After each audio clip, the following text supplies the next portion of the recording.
Est-ce que vous savez que j'ai un jour vécu chez un député?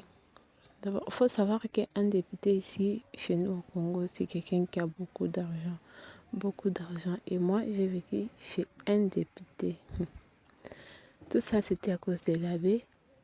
L'abbé qui m'a ramené chez la dame. La dame, elle avait beaucoup d'argent et elle avait des enfants. Des enfants plus grands que moi. Des hommes, bien sûr. Et ces deux-là, ils avaient déjà fini leurs études et il n'y avait que moi qui étudiais encore. Vu que sa famille, son entourage pensait que, vu, pensait que vu que j'étais la seule fille qu'elle a adoptée et la fille qu'elle avait, j'aurais pu prendre tout son héritage. Elle allait me laisser tout son héritage. Et c'est là que les problèmes ont commencé. Des mensonges. Puisqu'il faut savoir que moi, je ne travaillais pas. C'était son ordre. Je ne travaillais pas. Il fallait que je puisse toucher à rien. Je ne touchais à rien.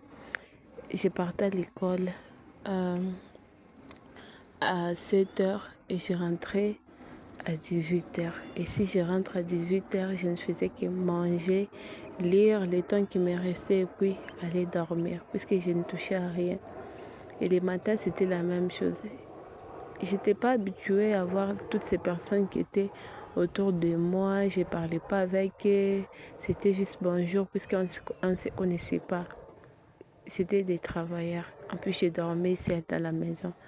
Il faut savoir que j'étais à Likasi et la dame restait ici à Lubumbashi. Moi, j'étais à Likasi dans sa propre maison. Je vivais seule dans une maison de plus de 5 chambres. Je vivais seule. Et là, c'est là que tout a commencé. Des problèmes, des mensonges. À chaque fois qu'elle venait à Likasi, c'était pour Christelle, on a dit que tu as fait ça. On a dit que tu as fait ça. Et vu qu'elle ne me connaissait pas aussi, elle ne savait pas si c'était vrai ou faux.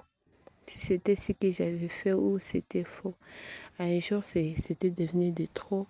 J'ai décidé de quitter Likasi pour Lubumbashi pour voir l'abbé et parler avec lui expliquer un peu la situation. C'est là que tout a décalé. Quand je suis rentrée, quand je suis venue à Lubumbashi, je n'ai pas croisé l'abbé.